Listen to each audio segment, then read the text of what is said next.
Fine. No, that's fine. Right. So we were talking about the unlimited.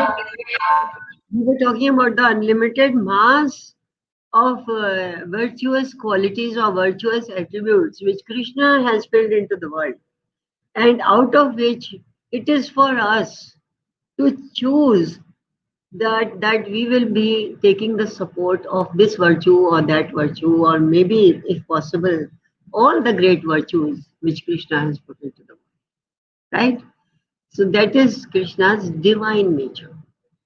And that Krishna has filled inside each living creature. That is something which is we, sort of our birthright. He has filled it into our nature. But unless we intentionally and with decision we decide to take the support of that quality will not be working for us. Now, conversely, there is Krishna's demoniac nature also. Krishna has not created everything to be only sweet in this whole world which he has created. It contains the sweet and the good and the virtuous elements, fine, but it is also containing the demoniac elements.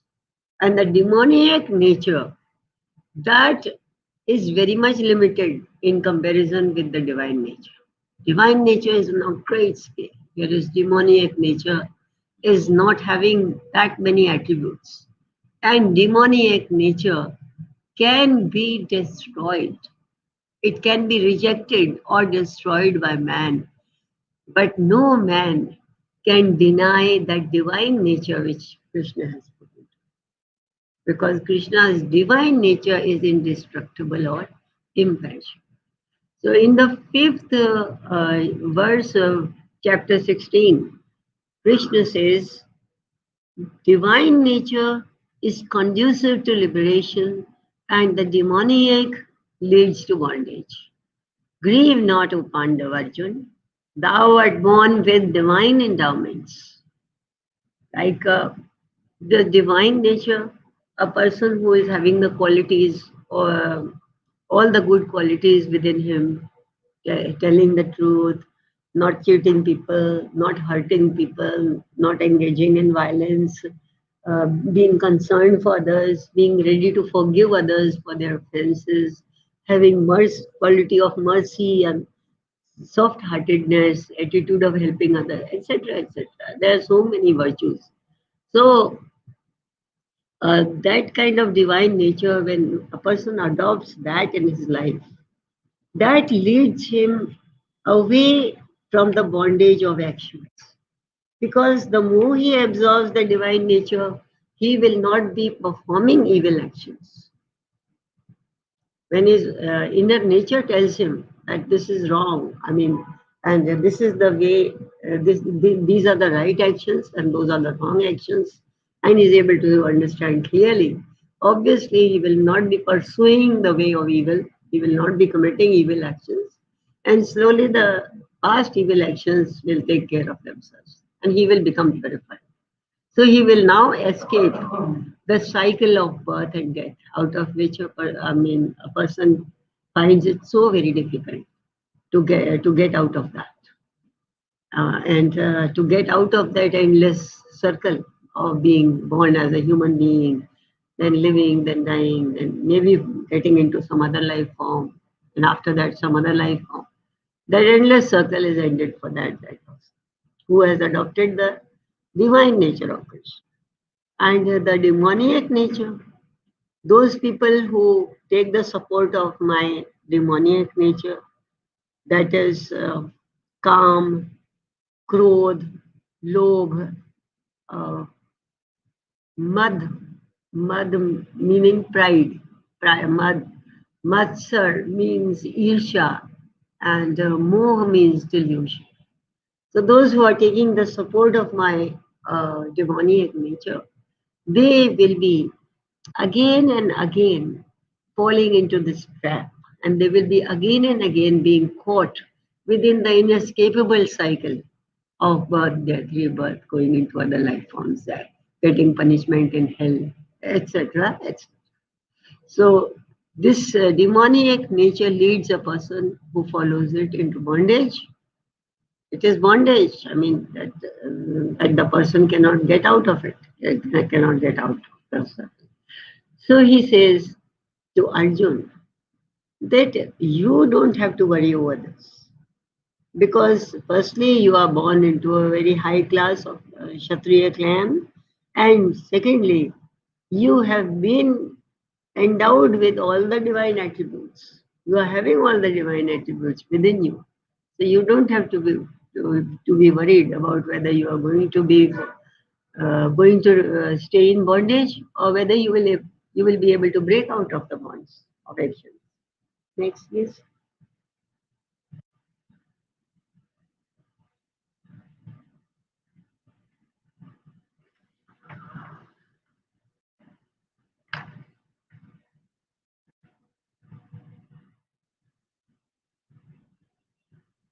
20 Shlok number 21 of the same chapter. Right, thank you. In 1621, Krishna has said, Trividham narkasedam dvaram, naishnam atmana, kama hai krodhas tatha lobhas, tasma etat trayam tyajo. These are the three gateways of hell.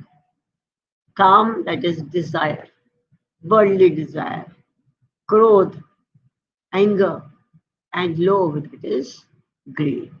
These are three gateways of hell. Therefore, Pandava, Arjun, you should be getting yourself rid of these three attributes: desire, pride, anger, delusion, greed, and envy. And they are called the six enemies of man. They are the parts of demoniac nature. In 337, Krishna had described desire as the single strongest enemy of man. And we discussed it that time. Kamesha, Krodesha, Rajogun Samadova, Mahashano, Mahapapma, Vidyenami Veridam. They needs to be killed without any hesitation whatsoever. The driving power behind accumulation of wealth is greed.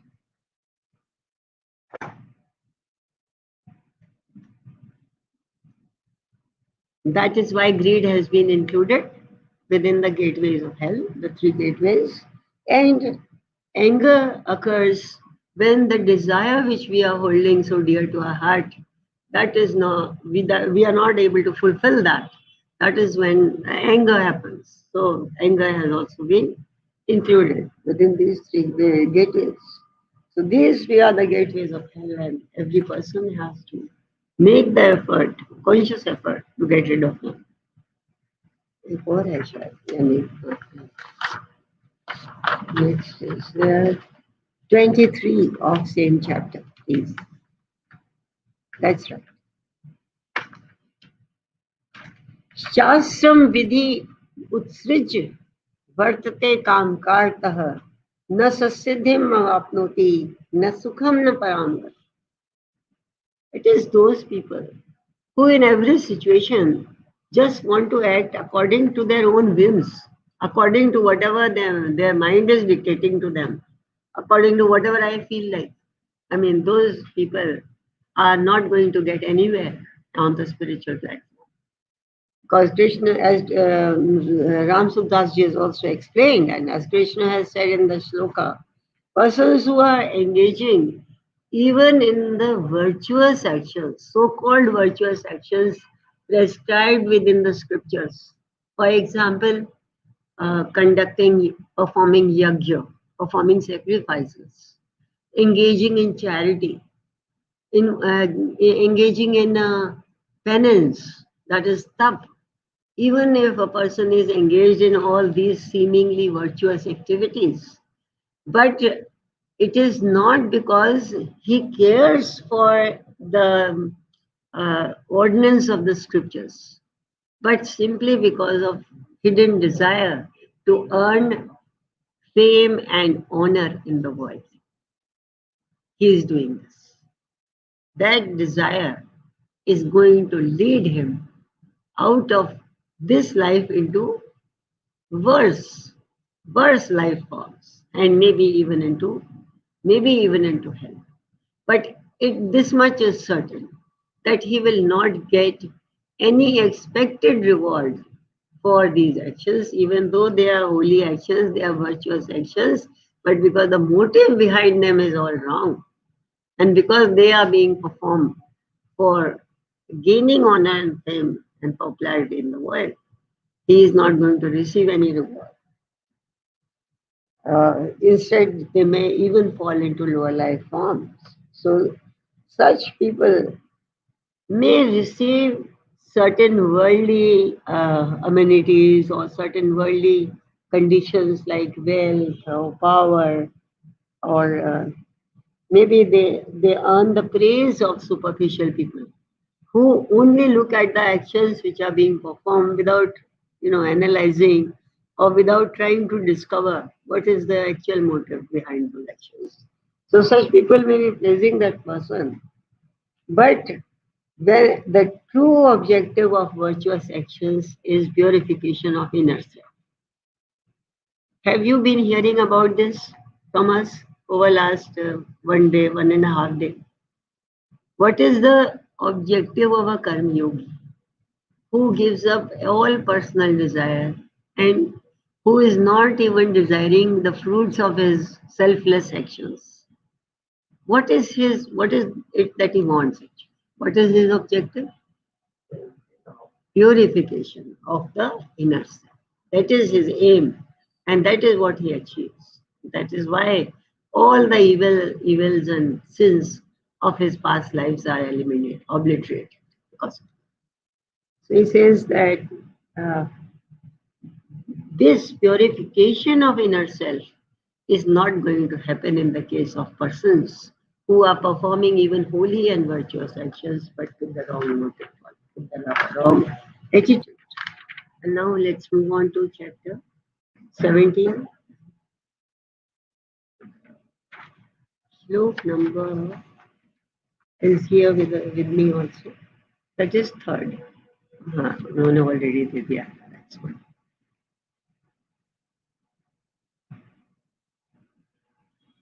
The title of this chapter, chapter 17, is Shraddha Traye Vibhag Yog.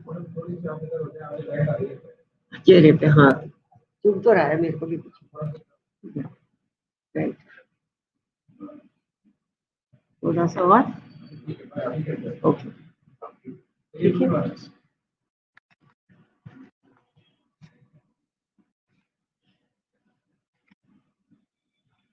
ठीक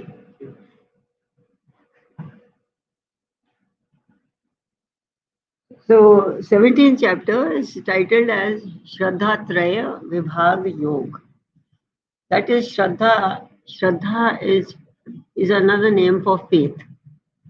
Shraddha is another name for faith, and Nishtha is another name for commitment. So a man forms his commitment or gives his commitment according to his inner faith. That's the meaning which Krishna intends to convey in this chapter, and he explains that Shraddha is of three levels or three qualities, based upon which of the modes of nature is prevailing or predominant within the person at that time.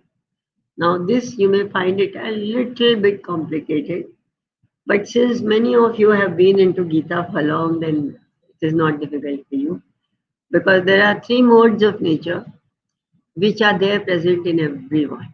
In every life form, they are present: Satogun, Rajogun, and Tamogun. These three modes of nature and these three attitudes or attributes, they are present in every person. All the three are present. But at one time in a person, only one attitude will be predominant, only one attitude will be active, the other two will be dormant. Other two will be dormant. They will be suppressed by the winning attitude. That's the person in whom we see the symptoms of a sattvic person. a person having satogun in his nature. So that person's rajogun and tamogun have been suppressed by this strong satogun. Therefore, he is on the virtuous path. And it's easier for him to get into spiritual practice and to elevate himself to the level of salvation or realization. And the same is the case in other prevalent modes like Rajogun. Most of the people, in fact, majority of people who have come into this world are having Rajogun prevalent inside, because this planet has been created by Brahmaji, who it has been created predominantly by nature, apara prakriti, but Brahmaji also has had contribution in this. And since he is having Rajogun, he has also filled the mortal world with Rajogun. Most of the people are having this. Uh, by knowing myself, I am able to read the mind of all others. If I am able to see within the mirror of myself and see the true picture over there, and I can read that what all desires my mind is able to generate somehow. What all worldly desires, my mind is always able to generate new desires, endless desires. And that way I am able to know the mind of all others, because they are similarly afflicted by the mind being assailed and attacked by all the things of the world. Somehow or other, the things of the world find an entry into the mind. Mind is never silent and at peace, calm. No. There seems to be something going on over there all the time. And the images of the world, the faces of the world, the things of the world, everything is moving, as it were, in front of the mind, like a kaleidoscope. So many desires are there inside the mind. And it's very difficult. It's very difficult for a person to cut off his relation with all those desires and to place his mind unswervingly, unwaveringly into Krishna. This is very difficult to do. Krishna says, the faith of each, O Bharat, is in accordance with his inner sense. If a person is having sattvic mode predominant, then his his his faith will also be sattvic. His faith is also going to be sattvic. It will be in accordance with his inner nature. Man is of the nature of his faith. So, as a man's faith, so is he. Whatever is the man's faith, that will lead him into suitable actions according to that faith. The sattvic person will be having sattvic shraddha, sattvic faith. The rajoguni person is going to have the rajoguni rajsi faith, and the tamoguni person is going to have tamsi faith. This is how the faith and nature are interrelated. That's what Krishna is. Next, please.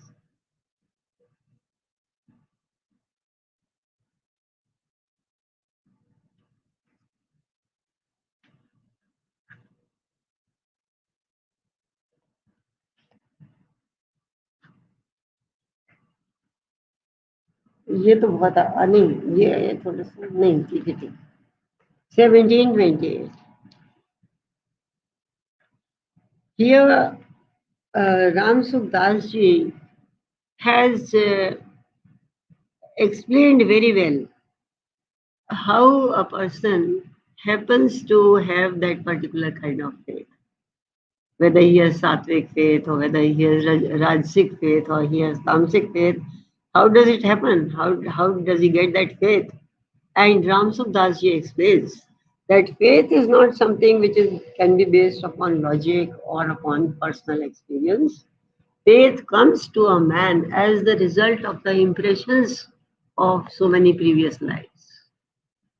The kind of life which he has led in previous births, the kind of actions which he has performed during the previous lives, all those not only give him bondage of actions, not only give him fruits of his actions in form of circumstances, but they also leave an indelible imprint upon the subconscious mind.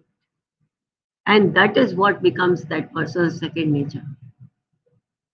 That is what, throughout all the succeeding births, the succeeding life forms, that man will be influenced by the imprints of actions performed in the past. If in the past he has performed all virtuous actions, then there will be in his mind, in his nature, there will be strong imprints of those good actions, and they will propel him towards conducting further good actions. Whereas, if the man's actions in previous lives, they have been evil, then those evil actions will leave an imprint of evil on his mind, which will again and again propel him towards conducting evil actions in other lives to come, in this life. Right? So he says, hmm, well, that was about faith, and in the 28th shloka, Ram Sukhdasji explains that man is a creature of faith.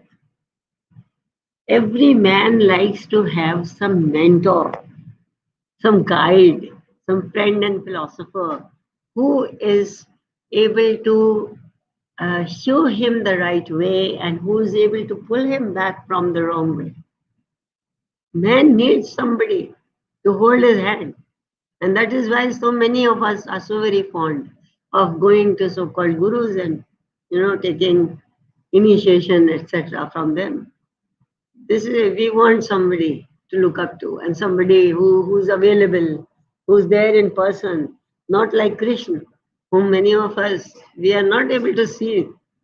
However hard may be our desire, however strong may be our desire to behold Krishna, but Krishna is not just going to come like that. So people want a person, and they always want to repose their faith in something. He's a man of, he's a creature of faith. And his habits, his inclination, everything will be according to his faith. His every attitude and action will be linked to his faith. Whatever he does, whatever attitude he holds, whatever expressions he gives, all that is going to be linked to his faith. But today there's a great difficulty for people who want to make a choice of guru, spiritual master, or whatever. There's a real difficulty because today so many people are selling themselves. So many people are promoting themselves, or their disciples are promoting them as something marvelous, something unique in the way of a spiritual achievement. So a person doesn't know to which guru he should go, and every day in the news, very frequently in the news, one is reading that so and so guru just proved to be, not true to his faith, and not a genuine guru, not a genuine master, or there were some moral constraints in his character, something like that. So it has become very difficult for a person to make a choice. And here again, Gita is still the best choice for those of us who want to get out of the bondage of this life and who want to achieve God realization. Because at least for Gita, we cannot have two opinions. Gita has been spoken by the Lord Krishna himself, by the ultimate supreme divinity. So we know that it is given by Lord Krishna himself, and he has given only 3 spiritual practices, out of which a person can choose, and by following them, that person can lead himself towards salvation or towards God realization. Gita still remains the best choice. But here, at least, there are only 3 spiritual practices, and according to our faith, According to our nature, we are able to choose between those three practices. We can choose one out of them, and then we can proceed on the way of our spiritual elevation.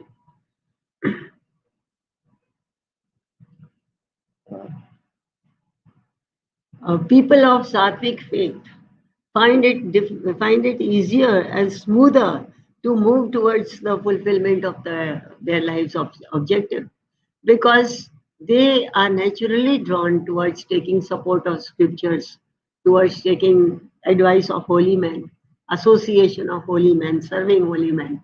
So such people are very much more successful than the Rajoguni or the Tamoguni people in advancing spiritually. The spirit, the spirit which is inside all living creatures, not just humans. The spirit which is there inside all living creatures is a fragment of divinity. So one should never look down upon a person who seems to be temporarily under the influence of maybe Rajogun or Tamogun.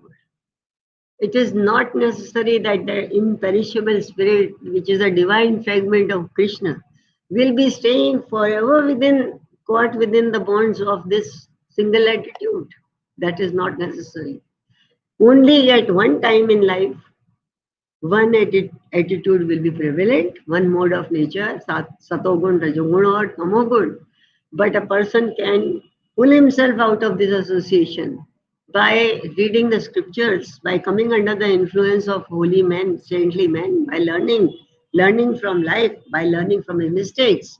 And a man can turn his sattvic, can turn his rajasic faith into sattvic faith, or a man can a man can rise out of the state of being dominated by tamogun, and he can find himself to be a sattvic person hereafter.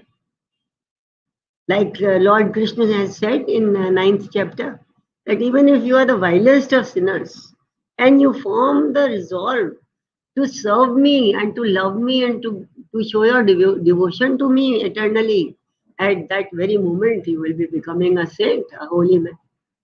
Therefore, it is not that tamoguni person whom we despise because he's never even having his bath and he's not even doing the things which he ought to be doing, always avoiding those things which he should do. And if someone invites him, then he's ready to engage in the things which he should not be doing. We should not be looking down, or we should not be judging at all. Krishna is the judge of all. Let Krishna judge. We are nobody to judge. Nobody has appointed us to look down upon people who are misguided in life. Therefore, one should know, one should be aware of this, that the person who is today looking like a tamoguni person to us may tomorrow be of a very different caliber. Whereas the person who is today looking rajoguni, he may also rise out of his condition and he may also rise to a higher level of consciousness. And that this hardly ever happens.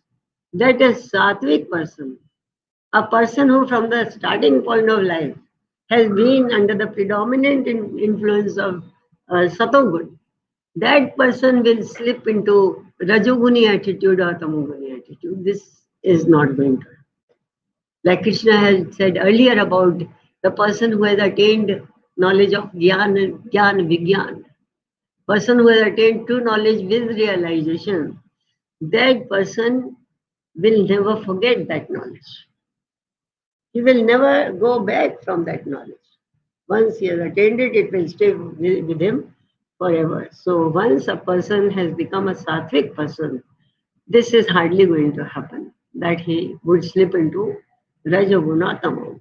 And it is more natural for a person to rise out of lower level into a higher level, which God has allowed. Because we are all God's fragments. God loves us so much that He would like to see us rising out of Tamogun and into Satogun and maybe into God realization. Okay, so that is all that we are discussing about the 17th chapter today, about the Shraddha Traya Vibhag Yoga, that there are three types of faith, 3 types of commitment, that is nishtha, and 3 types of people whom we can recognize by their behavior, outward behavior, by their choice in eating, and so on. So now we would be taking up a few verses from chapter 18. As you know, in chapter 18, some very crucial truths have been revealed by Lord Krishna. So we would be moving on to chapter 18.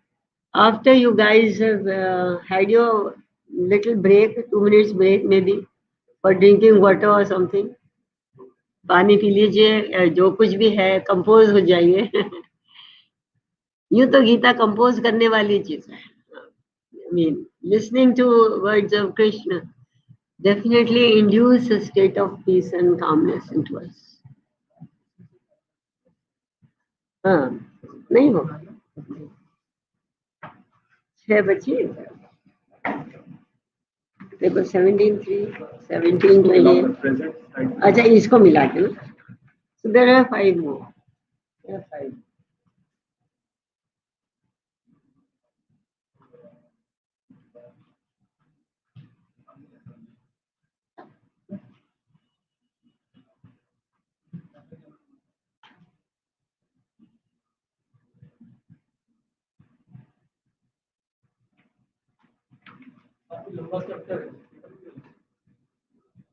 This is a very long chapter, Praveen sir. The longest in Gita.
के बारे में अश्रद्धा होतम देवता, अश्रद्धा से किया हुआ हवन, दिया हुआ दान, तपा हुआ तप तथा और जो कुछ किया जाए वो सब असत है ऐसा कहा जाता है।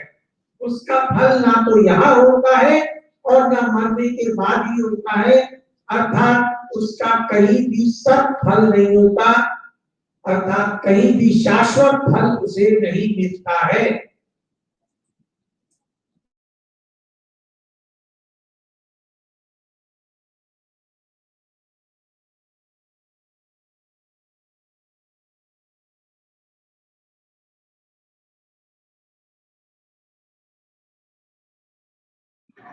हमारा तो नहीं ना। Who says unmuted your mic?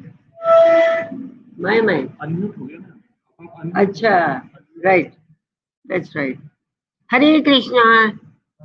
Hare Krishna. Hare Krishna. और साथ में आप अभी साथ साथ में बोलिएगा, साथ साथ नहीं, मतलब जैसे मैंने एक लाइन बोली फिर आप बोले। यस्य स्मरण मात्रेण जन्म संसार बंधनात्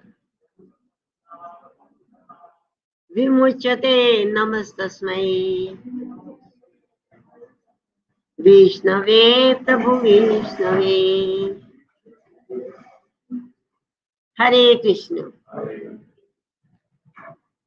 18th chapter. In 18th chapter, Krishna, who is being described as, Krishnam Vande Jagadgurum, like the wonderful and incomparable teacher who he is, Krishna has recapitulated all the things which are, all the subjects and topics which have been discussed in the earlier chapters of the Gita. Because this is the last chapter. And there he wants to leave an impression of all the important things which have been said so far. So partly it is a recapitulation of the earlier teachings of Krishna. अभी हटा रहे हैं क्या? ये तो कुछ ही हटाने लग गए।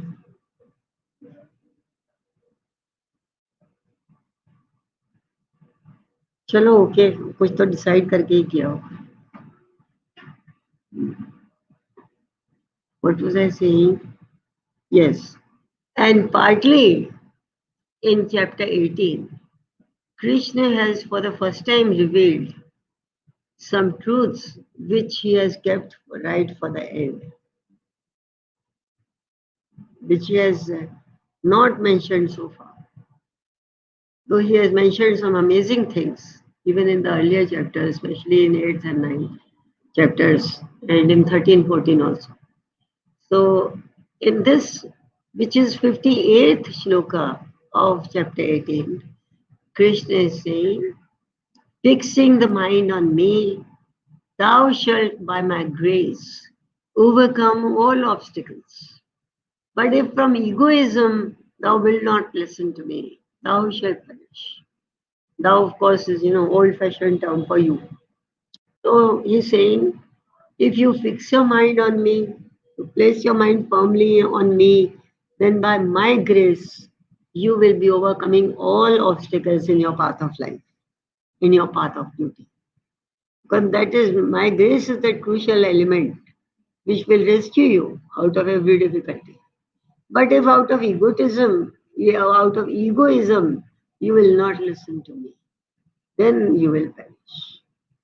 Because if you are just being negligent and you are not paying attention to whatever I am saying, I would be able to forgive that due to long association with you and due to my relation with you. Maybe I will be forgiving that, the negligence. But if you think that you are more intelligent than me, if you begin to have that pride of ego in you, and out of that egoism, you do not pay attention to my words, then you will perish. It's giving Arjun this warning that whatever is being said before you, it is for you to try or to do your best to understand and to grasp it. Otherwise, next.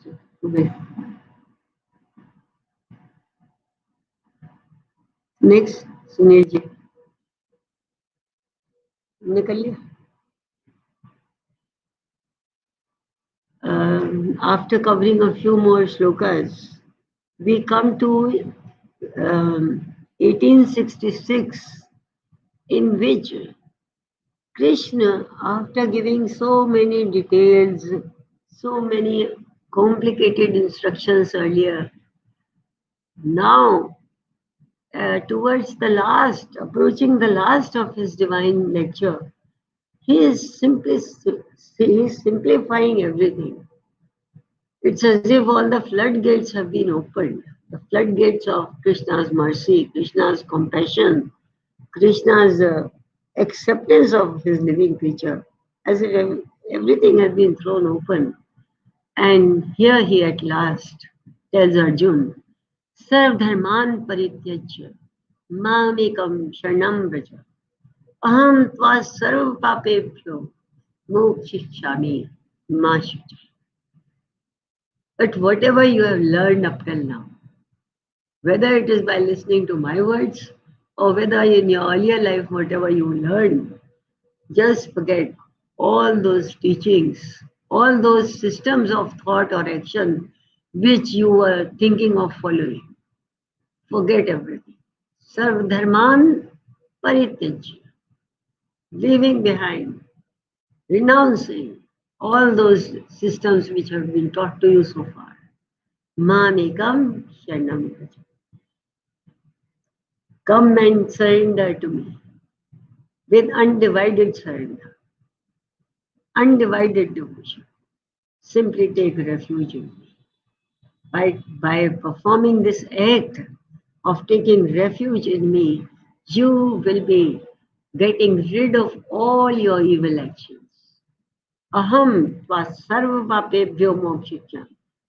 You don't need to worry about whatever evil deeds are left in the records of good and evil actions, and which you may be having to pay thereafter. Once you have taken my refuge, you have taken my support and surrendered to me unconditionally. After that, you don't need to worry over anything. It is I who am the person who is going to worry. Like it has been said that चिंता चिंता से चिंता करे न कोई रहीमन चिंता ना करे चिंता से क्या होए चिंता तो हरि ही करे और न कीजे कोई. So he says that if you worry about whether you are going to attain the objective of your life, if you are going to attain salvation, you are going to attain God realization, whether you have that capacity or no, if you still worry after taking my support, that means you have not wholeheartedly taken my support.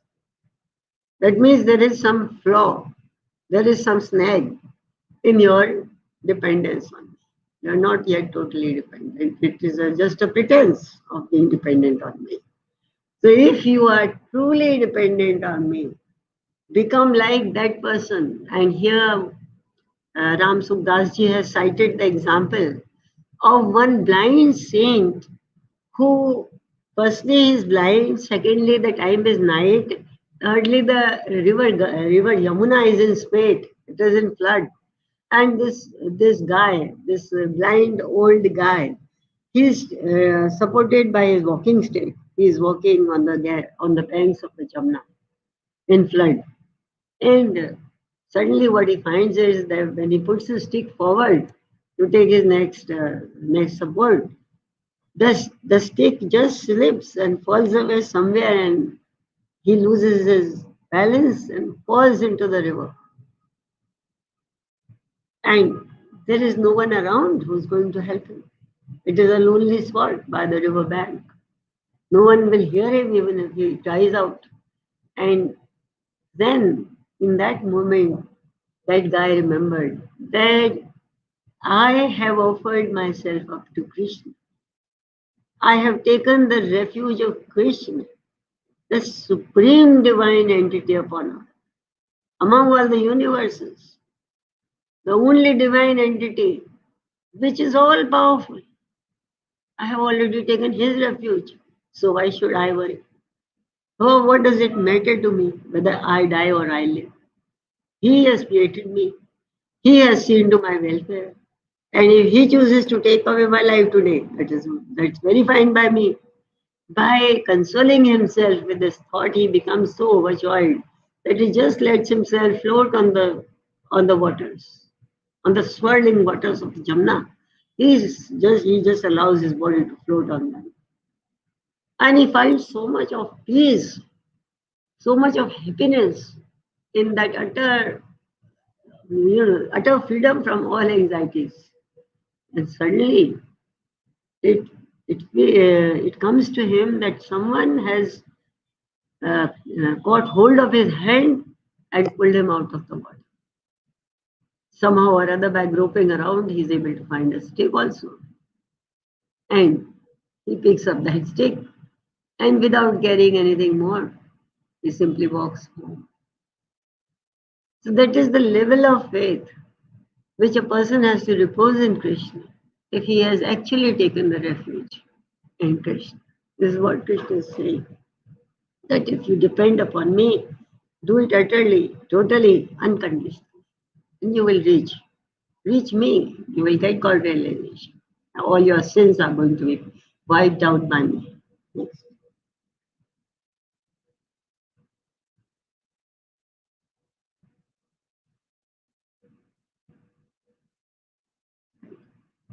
Before commencing on the next slope, there was one other thing which I wanted to say. How come I again forgot?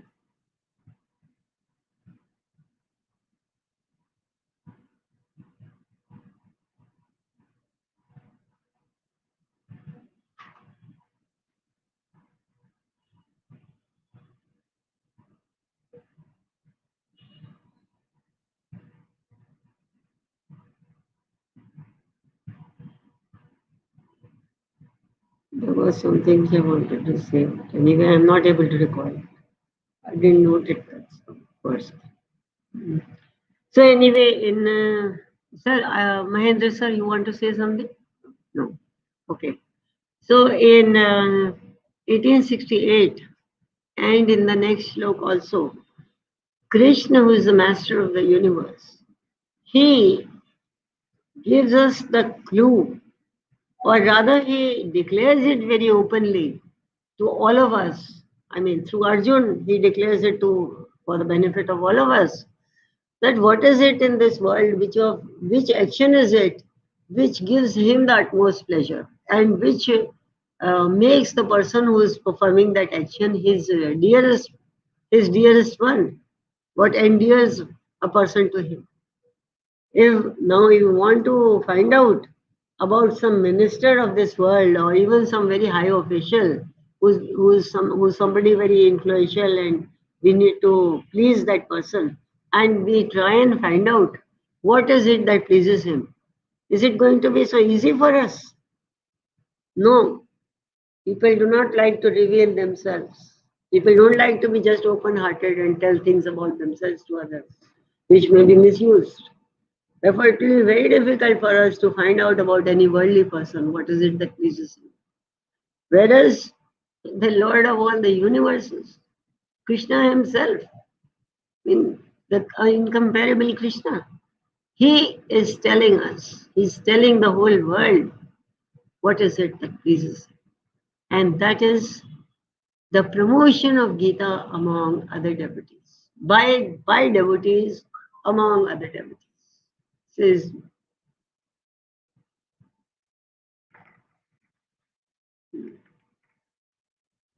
he who with supreme devotion to me teaches the supreme secret to my devotees shall doubtless come to me alone.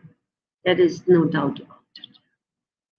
So, firstly, he has said that if you renounce all the other teachings, all the other instructions, all the other systems, and come and take refuge in me, then you are going to be rid of all evils and you will reach me. Whereas here he is saying, and you will reach me alone. That is very crucial factor. which Krishna has again and again specified, even in Shlok 14 of 7th chapter. He said that Devi Hesha Gunmayi Mam Maya Duratyaya Mamekam Ye Bhajte Ye Maya Metam Taranti. Yeah. So it is only those people who are surrendering themselves and depending totally on me and me alone, not on any other. That is important.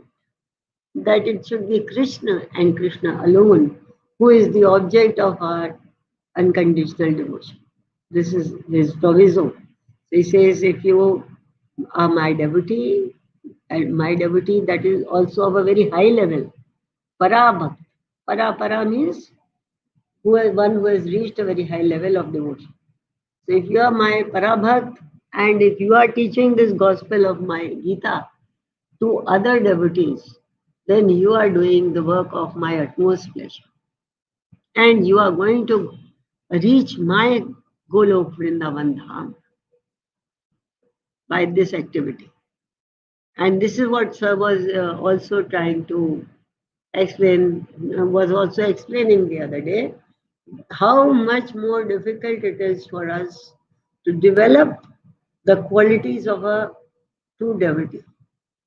You know, from 13th to 19th shloka of chapter 12, all the attributes of Krishna's great devotees, they have been given. How very difficult we found it was that even to cultivate one quality out of those so many qualities, it was very difficult.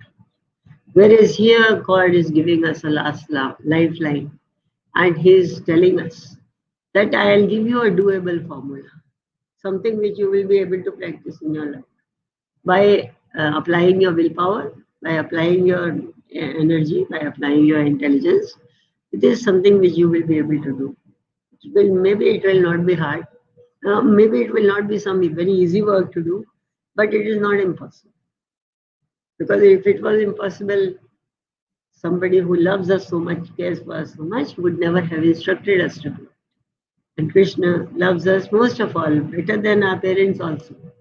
So if Krishna is saying that you do this work and this will make you, this will give me the greatest of pleasure, then I think it lies with us to accept this as Krishna's command and to implement this within our lives. And I'm very, very happy. I was very happy to hear today from Sir that all of you guys have been engaging in this activity and on a fresh level today. I mean, I already know that you are engaged in Gita promotion. I know about you guys, but about myself. But today, when he told me that just now you people have been engaging in this work of Krishna's greatest pleasure, and that was so very encouraging to me. In the next slok, Krishna is saying, 69, O Achyut, no, there is none among men who does more loving service to me than he. Nor shall there ever be another on earth dearer to me than he. Dearer to me than that person who, being himself a devotee, conveys the message of Gita, conveys the dialogue between Arjun and Krishna to other devotees, joining them with the thought process of the Gita. That person is dearest to me among all the persons of this earth. Bhuvi, all those persons on Bhumandal, Krishna is finding that person to be the dearest, who is promoting, who is getting into Gita promotion. Of course, that question is asked by many people. That why has Krishna asked us? Why has Krishna asked the people to do this work, to do this job for him? Krishna is able to do anything. Everything is within Krishna's capacity, Krishna's power. So why couldn't he do it himself? Why couldn't he himself kill people with lot of love and curiosity towards the teachings of Bhagavad Gita. Why couldn't he do that? But this is something which, for which we have to have an intelligence greater than Krishna's intelligence. And that, I think, that would be a presumption on our part. Either Krishna has given that command, he will be definitely having a very, very good reason for it. And that reason is going to be for the benefit of mankind. Because this is one way, one lifeline which has been given to us by Krishna in order to uplift ourselves, in order to elevate ourselves onto a higher plane on which we are already existing. That if you cannot become my devotee, if you cannot engage in perfect karma yoga, if you cannot attain the ultimate point of Jnana Yoga, at least this is the way I am telling you. Engage in this, and you will be getting entry into my own dham, that is, into my Golok Vrindavan. It is for people like us who are not able to rise to a great level or very high level in the other spiritual practices that Krishna gives this formula, which we are able to see that we can do it if we want. If we engage in smart work as well as some little hard work. In today's scenario, the smart work is more important. What we do, just sitting at home and using our mind and our mobile, what we are able to achieve by that, probably that is that brings more success.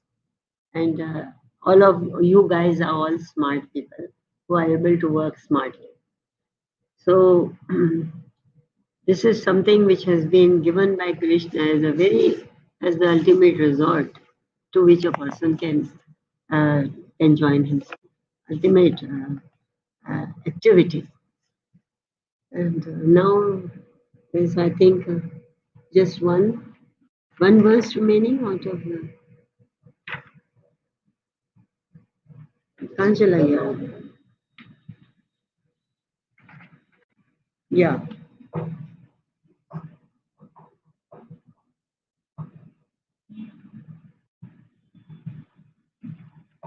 Let's all of us speak out this verse, the Sanskrit sloka, with our combined voice. Yatra Yogeshwaro Krishna,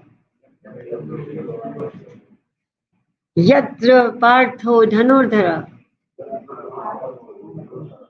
Tatra Shir Vijayo Bhutir, Shir Vijayo Bhutir, Vijayo Bhutir, Dhruva Nitir, Matir Mama. Oh Achyut, my delusion is no.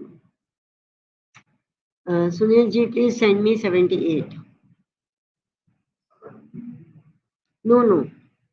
इसमें 73 नहीं लेना हमें. In 18th after 69, we have to take 78. आपके में है क्या 73? अच्छा, चल रहा है. चलो कर लेते हैं तो 73 कोई आ जाए तो अब कर लेते हैं, कोई प्रॉब्लम नहीं है ना. Oh Achyut, the meaning of this this form of address, Achyut, I was discussing earlier. Achyut, Chyut is from the word Chyut, that means to fall down or to slip down. So the person who never slips from his preeminent position, from his supreme position, that is Krishna.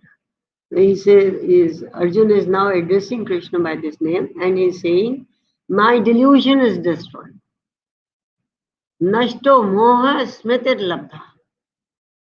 My delusion has been shattered by your teachings today, and now I have regained my memory.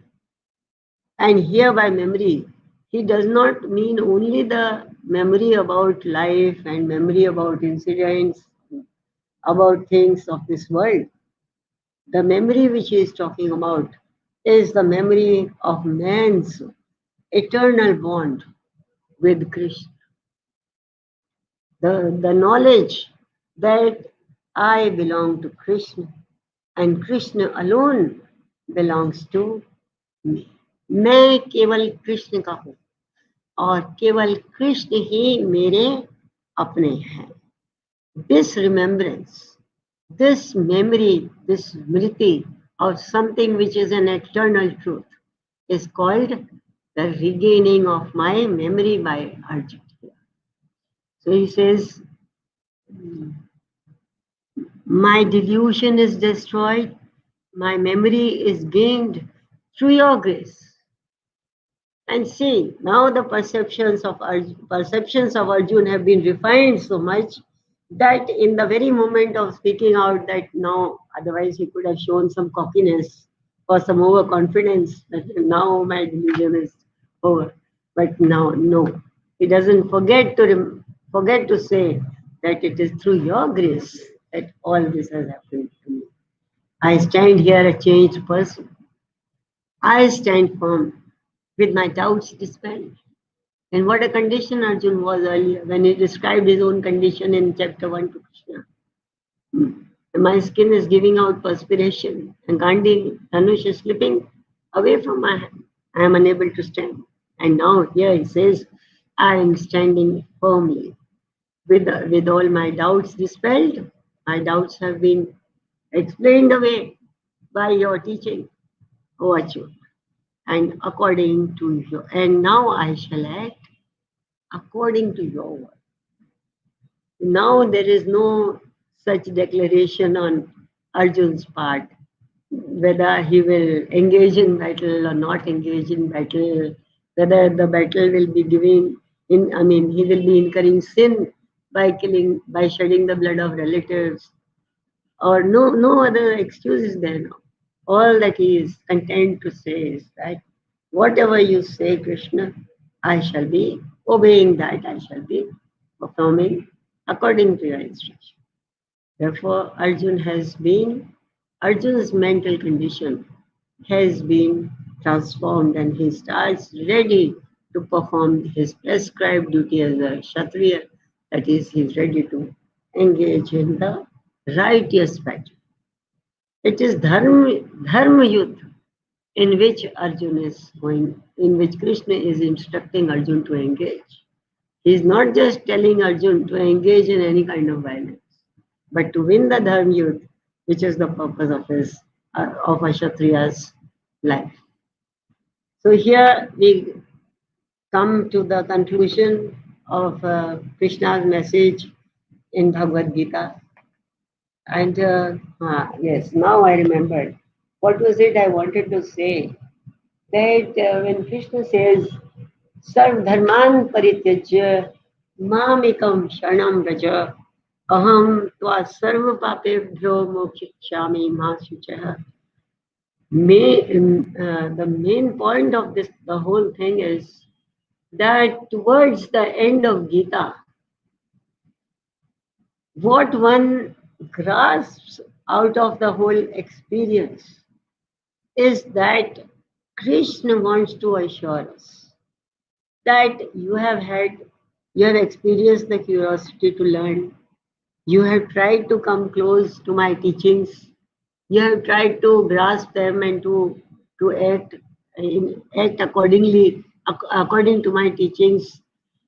So my advice to you is, when you get involved with Gita, whatever you are able to grasp, whatever you are able to understand out of it, simply be contented with that. Be contented with that. Don't keep on and on with questions, with doubts, this, that, and other. As much as you are able to grasp, accept it. Have gratitude for it.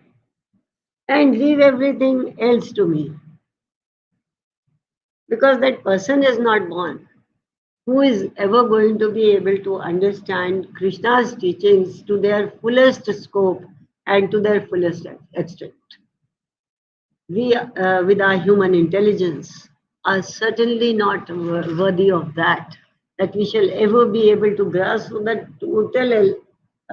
total teaching, the total scope, and the depth of it, the height of it. It is not within our scope. It is for us to repose faith in whatever Krishna has said, to accept whatever has been understood by us, apply it in our lives, and leave everything else to Krishna. This is what Krishna wants to convey to us by his summing up in the 18th chapter. How simple he made everything. Sadharman parityajya mamekam. This is the best advice I think which Krishna has given to man.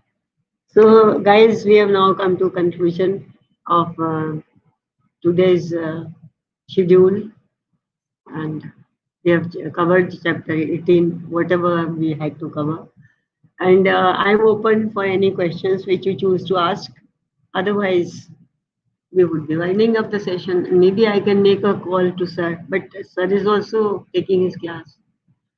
Rapti, in order to conduct quiz, I need Sir's permission. Is not so very important, but because he would not mind if we have time, he would not mind. But then, where the quiz is placed in the laptop, that is not known to me. I think these two laptops will do the work. करना है तो what's individually तो मैंने अभी कह ही दिया. Anybody who wants to ask a question, this is the time to do it. Do not suppress your questions. And Praveen sir, usually he is ready with questions. If there is any question, don't say later on. We attended the seminar, but we are still having these doubts. Let the doubts remain. Don't care too much for them.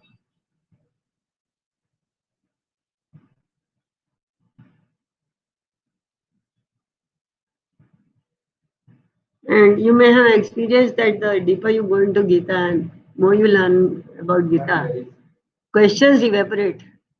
Na? Yes, Mayan sir, please. बताइए ना, बताइए. मैं तो कह रही हूँ, आप लोगों को इनवाइट कर रही हूँ.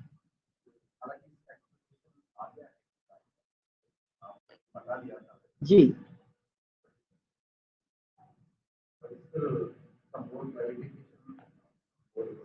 Okay, fine. We are worshipping many gods. Naturally, everybody Yes. Shivratri, we are Into Shankar Parvati. now every all our our types of festivals. So festivals we are worshipping every type of God. So while worshipping, we keep in our mind only that type of beliefs. Suppose on Ganesh Chaturthi we are worshipping Ganesh. So we just concentrate at that time on Ganesh. so it becomes very difficult to see Ganesh as a representative or the form of Krishna only. And prayers भी हम लोग कुछ ना कुछ करते ही हैं उनसे undoubtedly होती हैं. गणेश जी से कुछ मंगल की कामना करते हैं या कहते हैं कोई काम हो तो हमारा निर्विघ्न संपन्न हो. ये सारी कामनाएं भी हो ही जाती हैं चाहे ना चाहे, क्योंकि दैट पावर. तो ये वाली जो चीज है ना, इसको किस तरह से अकोमोडेट करें कि कृष्णा बाबा जी कहते हैं कि तुम अकेले अनन्य भक्ति करो और मेरी शरण में आओ. और तो ये वाली बात जो है कई बार दिमाग में बार बार आती है कि इसको कैसे अकोमोडेट किया. Yes, how can it be absorbed into our life system or system? It remains as a yes. How do we are understanding it? लेकिन जो चल रहा है जो चीज है थाउजेंड्स ऑफ ईयर से चल रही है तो इसको हम ये नहीं कहते कि वो गलत बात है, कृष्ण की बात बिल्कुल सही है, भगवान की बात है, बिल्कुल मानने वाली बात है, नहीं है। लेकिन इसको एकोमोडेट कैसे करें, मतलब दिमाग में किस तरह से इसको एक्लेमेटाइज करें कि ये हमारा पर्पज भी पूरा हो जाए और वो चीज भी करती है।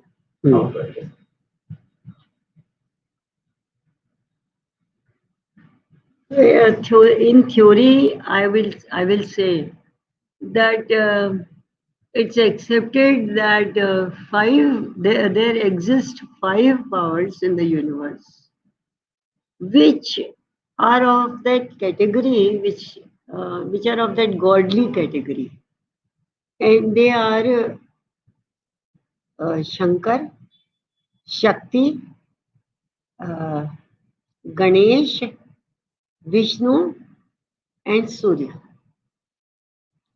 These are the five godly entities.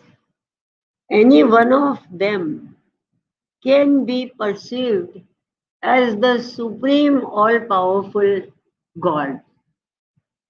They are qualified for that. That's true. But if we choose one of them as the highest, as the supreme and all-powerful, then the rest of them, out of the five, four of them we will have to regard them on a lower plane. We will have to accept them that they are not on supreme position.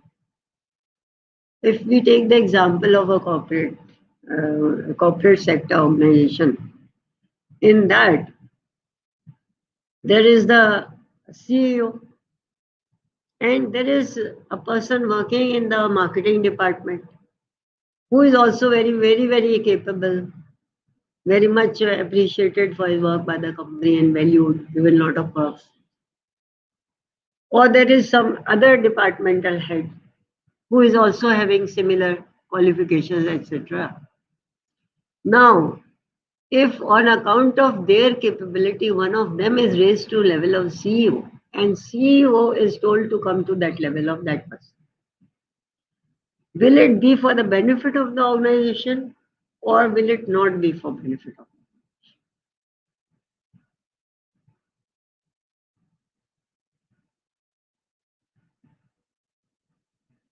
Supposing the highest official is now being put as the departmental head, and the departmental head has been raised to his level. See, will the organization function better by this arrangement, or was it functioning better because of the earlier arrangement?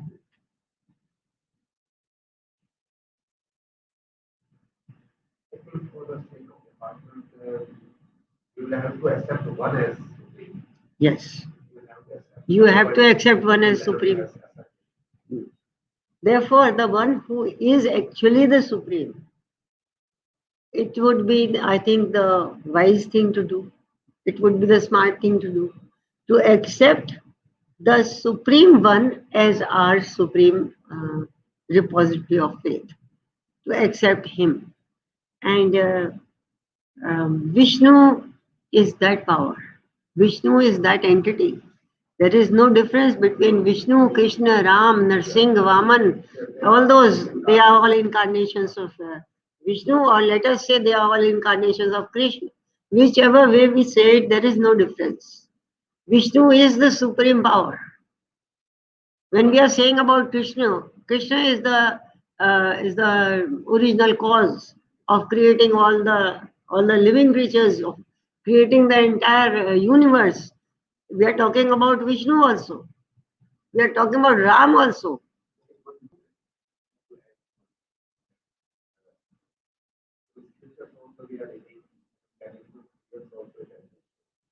Sometimes Krishna is offering prayers to Shri Krishna.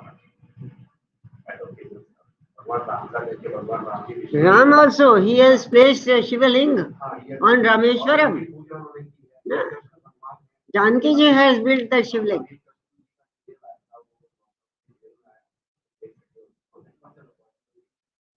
मैंने कई बार देखा, उन्होंने खुद कहा कि शिव जी शंकर जी मेरे आराध्य हैं, मैं उनकी पूजा करता हूँ, वो बोल रहे हैं। Yes.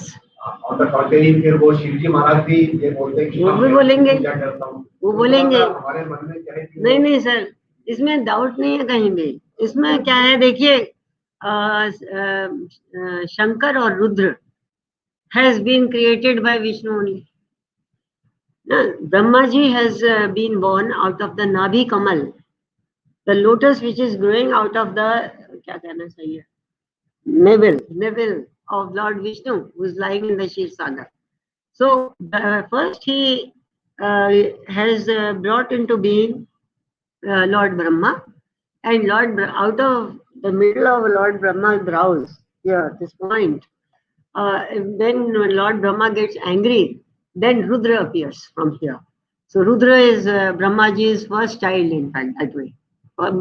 They are called Manas child because Brahmaji is not a married or grihast person. So Shankar is his son, his first son. And Shankar is the greatest devotee of Vishnu. That is why he is called the Agrani Vaishnava. Agrani Vaishnava, that is the foremost Vaishnava, Shankar Bhagwan. He who is always lost in the Smaran, Chintan, Dhyan, Nam Jap of Vishnu and his other dimensions is, I mean, like Krishna and Ram, constantly engaged in prayers to them. Therefore, Shankar is dear to all of them, to Vishnu, to Krishna, to Ram, and Krishna never made any secret of it. That Bhagat, my devotees, they are my Mukutmani, and I am the servitor of my devotees. मैं तो हूँ भक्तन का दास और भक्त है मेरे शिरोमणि, मेरे सिर के चूड़ामणि. So he never made any secret of that he is the worshipper of his devotees. Rukmini ji asks him when he is sitting alone by himself, that my lord, what are you thinking about so deeply, sitting in the fastness of your chamber? And Krishna answers, what will I be thinking about but about my loving devotees? That is what gives me so much of pleasure, to think about my devotees. I'm always thinking about. So Shankar is extremely dear to Vishnu, and I also personally I talk about Shankar as Bhagwan Shankar, Shankar Bhagwan, because I really place him on a very very high pedestal due to his devotion. Yes, sir.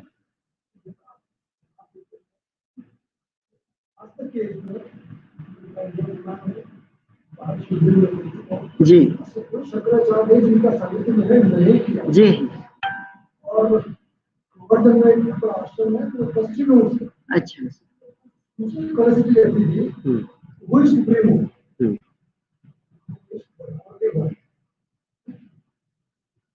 जिसको मजा आया ना, उसकी वो छवि plane करके और पीछे स्वरूप है उनके रूप में उनको स्मृश किया, कृष्ण को करुण के रूप में स्मृश किया, शंकर को धर्ष के रूप में स्मृश किया, नारायण अपन के लिए स्मृश किया. ऐसा पूरा ब्रह्मांड है मतलब बता रहा हूँ, मुझे ये लगा कि कुछ नहीं चाहिए धरती है ना,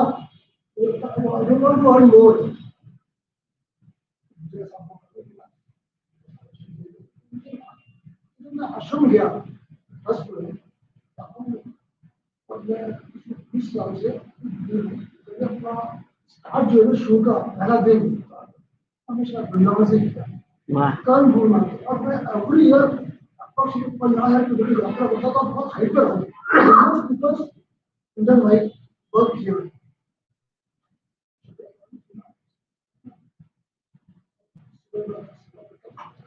मेरे लिए दुनिया का हर शख्स और है, हर मरीज को बहुत मान के सेवा करता हूँ, दुनिया के हर इंसान के यही देखता हूँ वो सक्सेसफुल.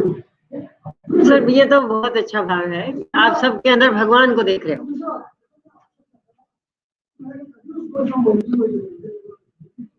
मुझे नहीं गया अंदर से बड़ी साइड मेरे पास तो बैठे नहीं आ सकते, बस सब कुछ किया तो आश्रम गुरु है. ये रहा है ऐसा कि आपको डेस्टिनेशन जो थी ना तो आपको यही आना था, यही आना था। गुरु जी जिस स्वरूप को पूछते हैं वहाँ अंदर तो बड़ी किसी ने देखा नहीं, तो मैं मंदिर में देखा मैंने तो हाफ और बैठा 1.5 घंटा देखिए धीरे धीरे धीरे कैसे करते करते ना स्टैचू कुछ दिन बाद मेरा सौभाग्य हुआ कि तो वो स्टैचू किसकी थी? सेम स्टैचू सेम मूर्ति जुलाई किनकी थी वो? जिसमें हम उसका बैठ में जाएंगे कि मैं डिवोटेड था इतने बड़े महामंडलेश्वर की जाने जाए तो चल क्या है यहाँ पे want to go there जिनका दिल सूर्य पूरा दिन सृष्टि में सबके दर्शन दिए तो क्या वो सूर्य भगवान की मूर्ति थी क्या सर? वो वही कृष्ण की थी वो कृष्ण की थी। सुनेगा लेकिन मैंने तो यही बोली मुझे मेरा वहाँ अंदर उठ चुका था उस स्वरूप से जुड़ चुका था वो जो उसके स्वामी कितना ही कहा जिस स्वरूप से हम अटैच होते हैं बच्चे का अटैच हो रहे हैं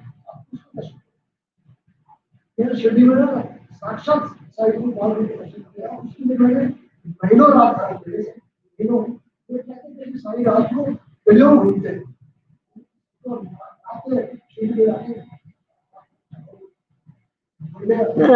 I would like to conclude our talk, Mahen sir. I just want to conclude what I was discussing after Mahen sir's question. I just want to give that conclusion. And Krishna's advice on this is, I mean, this is something which we can decide on, by our own choice, that which of these 5 entities we should choose in order that the universe should be running in a proper way, and everything should be according to the dispensation of the Lord.